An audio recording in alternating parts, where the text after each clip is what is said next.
Yo quisiera trabajar, ve, como trabajan los bogas.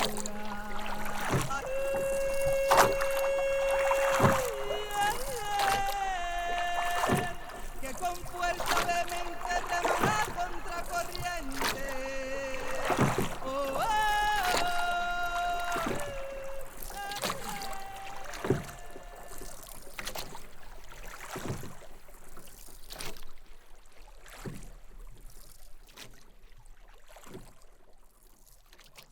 Listo. Yo te propongo que me vayas interrumpiendo y me vayas haciendo preguntas para que no sea un monólogo de escucha, ¿no? Claro, Y vayas encaminando a lo que quieres escuchar. perfecto. ¿Listo? Bueno, entonces, no sé si tú quieras presentarte. Sí, bueno, buenas noches. Mucho gusto. Mi nombre es Iván Madero Vergel, defensor de derechos humanos. Presido la Corporación Regional para la Defensa de los Derechos Humanos, CREDOS. Es una organización que tiene 34 años, eh, trabaja la defensa, promoción y protección de los derechos humanos en la región del Magdalena Medio. Actualmente trabajamos y desarrollamos nuestra labor en 18 municipios de esta vasta región. 18 municipios.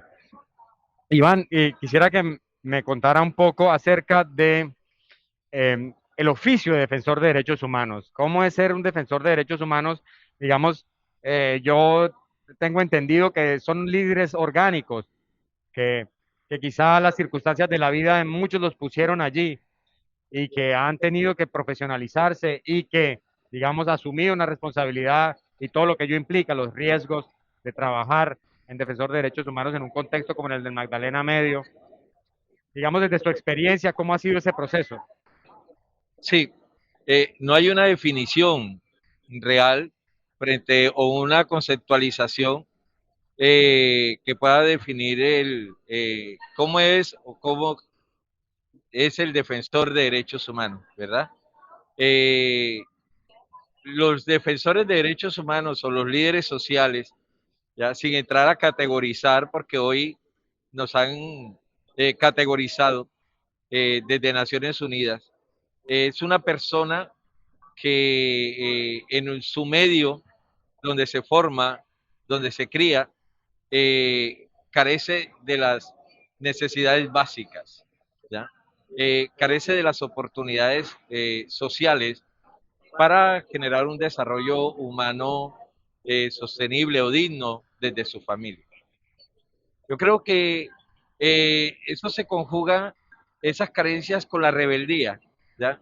De la búsqueda de, de esas oportunidades, de esos escenarios. Pero no solamente son las carencias individuales y familiares, sino comunitarias, las que realmente van madurando, ¿ya? El liderazgo en la persona. Esas carencias que hay en el territorio, que así como la familia de ese defensor de derechos humanos carece de oportunidades, carecen de oportunidades todas las familias, los vecinos, los compañeros de estudio, ¿ya? Y ahí es donde se caracteriza esa rebeldía en liderar, ¿ya? En liderar. Por eso vemos hoy jóvenes que lideran sus propios escenarios en los colegios, en los barrios, en organizaciones sociales o comunales, la Junta de Acción Comunal, ¿ya? Que es como el primer paso, ¿no? ¿Ya? Clubes deportivos. Eso también va conjugado a una formación externa, ¿ya? De la academia. Es una formación política, es una formación social, de descubrir conceptos y empezar a definir qué, por qué estamos luchando o peleando o exigiendo, ¿no? Los jóvenes empiezan a generar sus propias luchas, las mujeres empiezan a generar sus propias luchas, los hombres también. Y en la medida en que van encontrando escenarios organizados, ya van fortaleciendo sus propias luchas. Ahí descubren que esas luchas, ¿verdad? Van precedidas de exigibilidad y las exigibilidades se convierten en derechos, ¿verdad? En luchar o exigir un derecho determinado, el empleo, la alimentación, la vivienda. Entonces esas necesidades, esas carencias que vas descubriendo a la medida que creces, ¿verdad? Se convierten en pilares de exigibilidad, ¿ya? En sus derechos. Ejemplo, hoy tenemos en Barranca Bermeja alrededor de 133 asentamientos humanos, que son familias completas en búsqueda de una vivienda y se meten a un predio como tal, ¿verdad? En la medida en que te metas y vas construyendo la idea de vivienda, ¿ya? Y la idea de barrio, la idea de comunidad, se presentan liderazgos. Y son los que se enfrentan a los desalojos, los que se enfrentan a la institucionalidad y los que buscan diálogos, ¿ya? Esos diálogos para defender su derecho a la vivienda, a esa gran necesidad. Entonces, esos escenarios configuran liderazgos. Las víctimas, en medio de su sufrimiento, ¿ah? En medio de su situación de despojo, de desalojo, de huida, ¿ya? De dolor, de pérdida de sus familiares, ¿ya? Deben liderar el escenario. Primero por una necesidad de sobrevivir, ¿ya? De subsistencia, y luego la necesidad de congregar otras personas que tienen la misma característica, el dolor y el sobrevivir. Y ahí se hacen los liderazgos de víctimas, ¿ya? Esos son los liderazgos que uno puede tener una lectura desde el empirismo, ¿no? De la necesidad, ¿ya? Sí. Y esos son los liderazgos que en su gran mayoría encontramos en los territorios, como la región del Magdalena Medio, ¿ya? Son los liderazgos rurales, los liderazgos comunales, ¿ya? Que a partir de todas sus luchas, ¿ya? Van perdiendo también las garantías, ¿ya? De poder acceder a una educación. Y se aferran en la búsqueda del bien común, del bien colectivo. Ahí crecimos nosotros, ese liderazgo empírico, ¿ah? Peleando por subsanar esas necesidades, necesidades sociales. Y cuando uno se vincula en escenarios políticos a necesidades políticas, ¿no? Y adquiere una formación como tal dirigida a los derechos humanos, ¿ya? Y te vinculas a organizaciones, en este caso como credos, ¿ya? En que la organización te da la oportunidad de subsanar esa inexperiencia, pero también la falta de conocimiento, ¿no? Hay una formación continuada, permanente, política, frente a los derechos humanos, ¿ya? Y ahí adquieres conceptos, definiciones, categorías de derechos, ¿ya? Y te vas profesionalizando en eso, ¿ya? Hay una etapa en que sientes la necesidad de la profesionalización académica, ¿verdad? Que son los tiempos que vivimos. Nosotros nos configuramos en la región, los de mi época, pues de mi edad, que fuimos la generación de la guerra, ¿ya? La que la vivimos, la que participamos, la que luchamos y la que tuvimos la opción de no irnos a la guerra, sino de defender la vida. Y nos hicimos de este lado en la defensa de los derechos humanos. Y aprendimos a luchar y a defender esos derechos, a promoverlos, ¿ya? Pero también a generar mecanismos de protección. Hoy hay una gran necesidad de hacer saltos cualitativos, ¿ya? Hay que diferenciar entre la llegada a las organizaciones, a las comunidades, de esos profesionales jóvenes, estas nuevas generaciones, que tienen toda la capacidad académica para emprender luchas o iniciativas o desafíos comunitarios, ¿ya? Pero deben conceptualizar y tener esa formación externa de derechos humanos, esa formación política, porque creemos que solo lo cubre la academia y no es cierto, ¿verdad? Porque además hay que luchar por el sistema educativo, el cual te va individualizando, ¿ya? Te va generando unos sueños y unas ambiciones particulares, no sociales, no comunitarias, no colectivas. Y ves en la organización más el cómo ascender profesionalmente, más que caracterizar tu opción de defensa de la vida. Hoy hay un gran desafío frente a esa nueva generación de entrar a generar una formación política en conocimiento de derechos humanos. Pero ahora bien, eso podríamos hacer esa lectura hasta antes de mayo. ¿Ya? ¿Y por qué? Porque lo que nos demostró el paro, ¿ya?, es que el descontento social de los jóvenes de la primera línea es por la falta de oportunidades y de profesionalización en muchos, ¿ya?, porque pelean por la educación. Quiere decir eso que hoy, en estos tiempos, observamos esa experiencia empírica de defensa de los derechos humanos. Y se observó nuevamente en la primera línea, que son los jóvenes que están en los barrios olvidados, que no hay garantías de estudio, no hay garantías de empleo y están mamados, ¿ya?, de las pocas oportunidades. Entonces, observamos que en este sistema colombiano y en el marco del conflicto armado que nunca termina, ¿verdad?, todavía hoy se conjugan dos escenarios, de defensores y de liderazgos. Aquellos que tienen la capacidad de ir a la universidad y generar unos liderazgos, y aquellos que todavía, por sus necesidades, crecen en medio de luchas y configuran unos liderazgos empíricos. ¿Ya?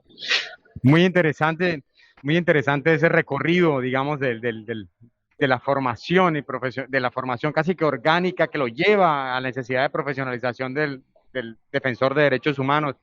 Quisiera también que tocara el tema un poco, me hizo pensar usted en la superación del miedo, porque digamos que el compromiso y comprometerse con la defensa de derechos humanos en un contexto tan particular como el de Magdalena Medio, digamos que tienes que poner cosas en balance, ¿no? Y el miedo es una de ellas, el miedo te petrifica, te coarta, te limita, pero vemos cómo líderes orgánicos superan el miedo a pesar de las amenazas, a pesar del contexto político adverso en el que les toca trabajar, y eso también hace parte que casi como esa clase de líder orgánico que puede superar y ve que sus responsabilidades son mucho más importantes y a largo plazo para la sociedad que su propia vida.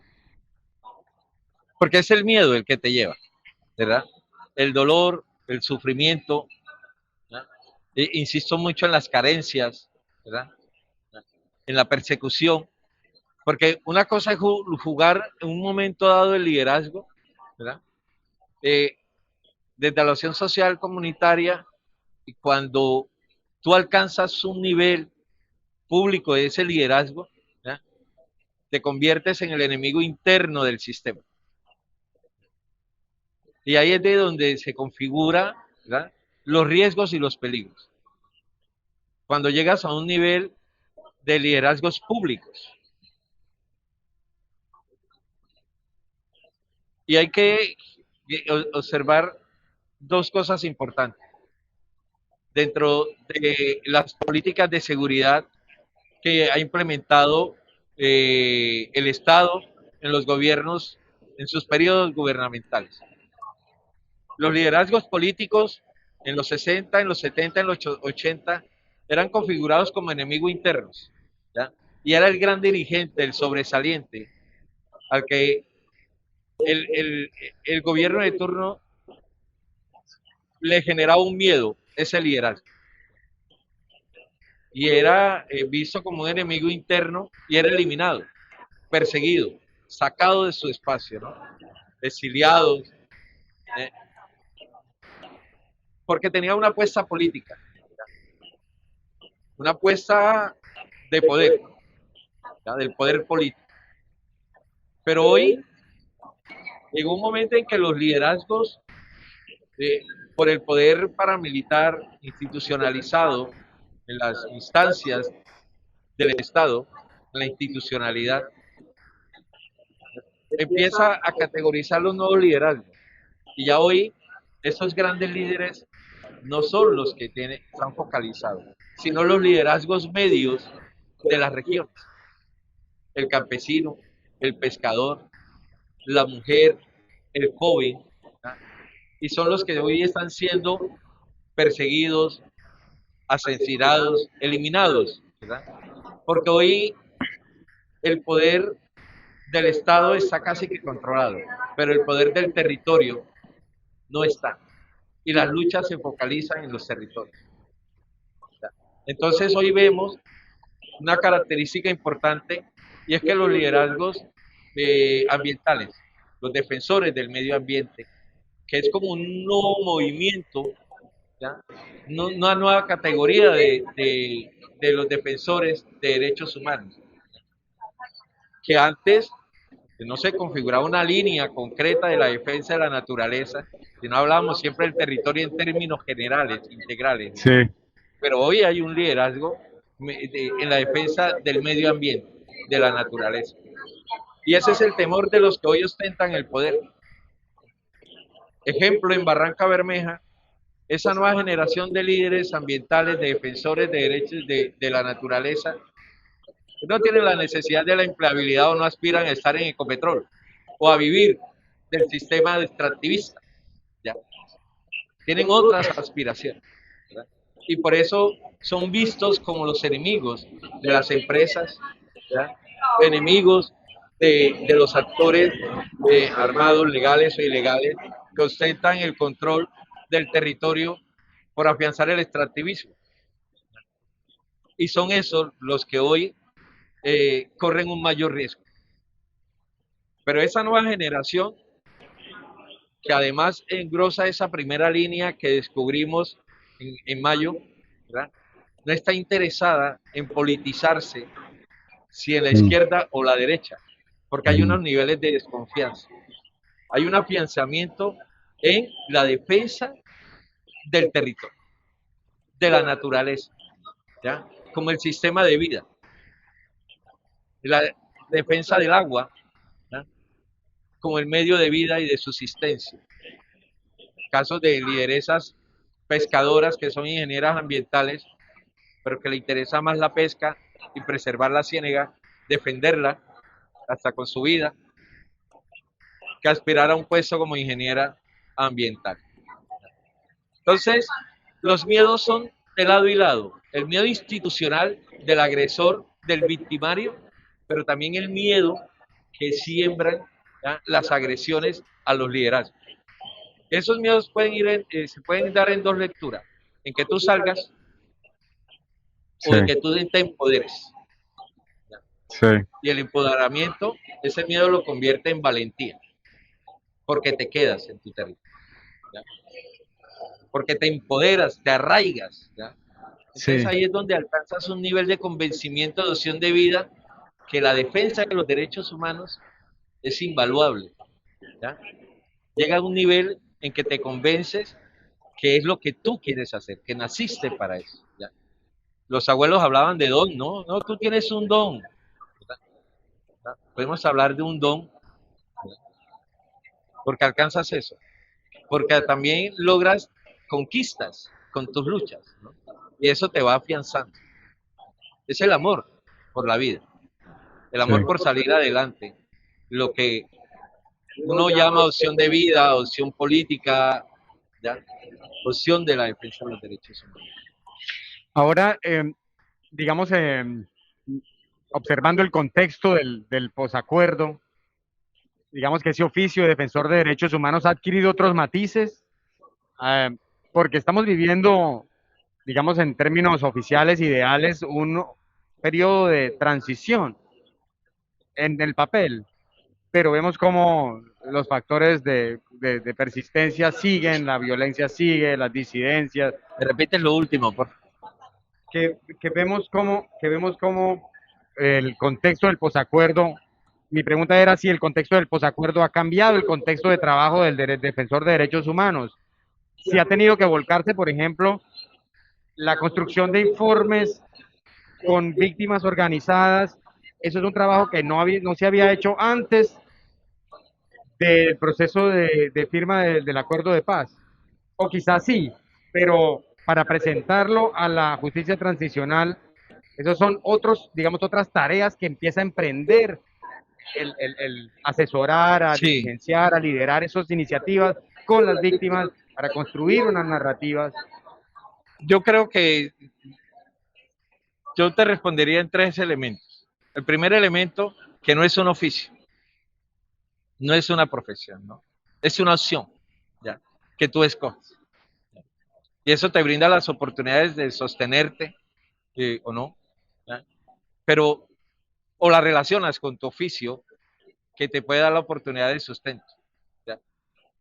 Pero hoy la defensa de los derechos humanos no se puede ver como un oficio que te puede generar unos honorarios o un salario, ¿ya? Eso va más allá, es la apuesta de la vida, ¿ya? Y eso va encaminado a generar discusiones y debates con tu entorno familiar, ¿ya? Para entender y comprender, ¿ya? Cuáles son tus roles en la vida, en la familia, ¿ya? Y entender los riesgos, porque los riesgos se multiplican y conllevan de manera integral a impactos comunitarios y familiares. Entonces ahí hay un debate político en tu entorno para que las comunidades y tus familias te entiendan esos elementos de vida que tú has llevado. Pero además, para formar, ¿ya? Para generar formación de esa nueva generación. El segundo elemento, y es después de los acuerdos, yo creo que los defensores de derechos humanos, los líderes en los territorios, siempre hemos escrito, siempre hemos documentado denuncias, ¿ya? Más que todo denuncias. Hemos documentado contextos y hemos formulado, ¿ya? Iniciativas. Entonces, nuestros escritos siempre han permanecido, desde el empirismo, desde la profesionalización. Hoy sí hay unos grandes desafíos, ¿ya? Unos grandes desafíos de conjugar el inicio de la conversación, de conjugar esos dos, ¿ya? Esas dos experiencias o esos dos modelos de defensa de los derechos humanos, el que se conjuga desde la academia y el que se conjuga desde el territorio. Porque eso le da la oportunidad a las comunidades, y en este caso en especial a las víctimas, de elaborar sus informes. Esa es una gran oportunidad que nos dan los acuerdos, ¿verdad? El intercambio de experiencias, ¿verdad? Esa formación dialógica, ¿verdad? Que te permite, ¿verdad? Elaborar unos informes de tal manera, ¿verdad?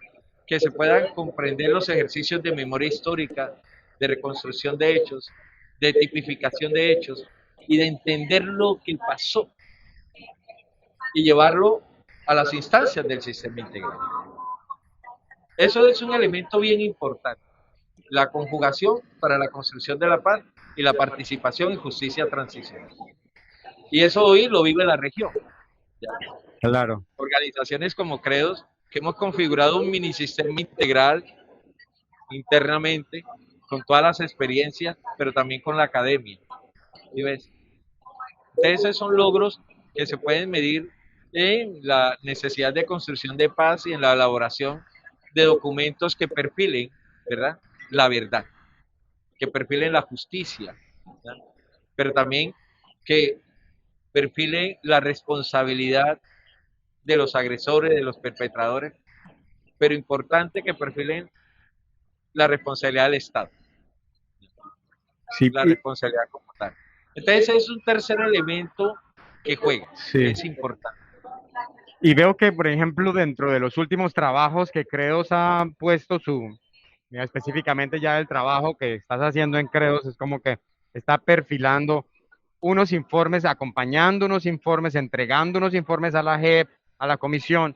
Está el de telarañas de impunidad, está el que hace el informe que se va a entregar mañana temprano en la mañana. Entonces, estas iniciativas de construcción de verdad con acompañamiento de la comunidad, digamos que las expectativas, pues uno podría verlas, construcción de verdad con acompañamiento de la comunidad, digamos que las expectativas, pues uno podría verlas, digamos, deducirlas, ¿no? En justicia, verdad, reparación, no repetición. Pero digamos que también estos ejercicios generan una conciencia, generan ya las organizaciones de base poseen una conciencia de lo que hacen, pero digamos que conocer la verdad y estos ejercicios académicos, como tú decías, o desde lo empírico, contribuyen, uno, a generar esa autoconciencia del trabajo y dos, a hacer trabajos de verdad y de memoria dentro de eso, de esta dinámica. Pero, mi pregunta va en torno, o mi comentario va en torno a ese acompañamiento y esa, digamos, liderazgo de las comunidades, esa cercanía con las comunidades. ¿Cuáles son las, digamos, los objetivos más allá de los elementos de transición que están puestos en el sistema? ¿Cuáles son qué es lo que fortalecen a las organizaciones? ¿Van a ser públicos estos informes en algún momento? Que los hagan públicos no la comisión, sino por parte de las organizaciones que los elaboraron. ¿Cómo va a ser esta socialización interna? Sí, los documentos que van a la JEP, perdón, son documentos de carácter judicial, ¿ya? Que no pueden ser publicados. Sin embargo, se pueden generar síntesis de esos documentos y de sus metodologías, ¿ya? Las cuales conllevaron a la recolección de la información y el procesamiento de la misma, ¿no? Es una investigación. Realmente lo que se hace en la elaboración de un informe para el sistema integral en este caso. Puede ser para la Comisión de la Verdad, puede ser para la Unidad de Búsqueda y en especial para la Jurisdicción Especial para la Paz. Hemos sacado publicaciones de estos informes. Actualmente, hasta hoy hemos entregado 7 informes, informes que hemos elaborado a nivel individual como corporación y en la gran mayoría ha sido en alianzas con otras organizaciones. Ahí hay un primer elemento interesante y era la necesidad de generar alianzas, de juntarnos para posibilitar la participación de las víctimas y la confianza para documentar sus casos, ¿no? El informe tiene un elemento que parte de la identificación de casos y de la narrativa, ¿ya?, que establecen las víctimas en sus casos, que hay que respetarlos. Los testimonios. Sí. Claro, los testimonios como tal. Segundo elemento es la metodología que tú utilices, ¿no? Nosotros, dentro de esa metodología, por el respeto a las víctimas, utilizamos la investigación acción participativa. El documento regresa a la víctima, lo revisa y lo aprueba, ese informe. Ese es un primer elemento que hacemos. Este ejercicio de documentación va acompañado de un elemento importante, fundamental, que debe ser permanente en el proceso, y es un acompañamiento psicosocial. ¿Ya? Permite tener unos elementos pedagógicos frente al por qué documento, para qué y cuál es el fin, ¿no? La pedagogía de la paz. El segundo elemento es allanar los impactos y las afectaciones, ¿ya?, que vive la víctima y su núcleo y su comunidad. Eso es el tema de la memoria histórica, el tema de los duelos, de allanar los duelos, ¿ya? Eso genera mucha esperanza, ¿ya?, y confianza en que la justicia transicional en este caso, ¿ya?, puede llevar a entender lo que pasó y a expresarle a la víctima, a creer en la justicia concretamente, a que haya un responsable y que haya un castigo, ¿verdad? Sí, sí. Ese es un elemento importante.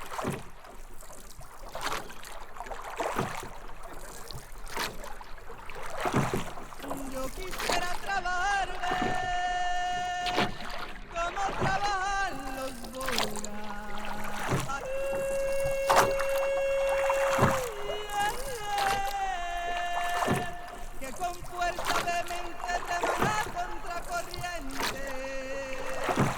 oh,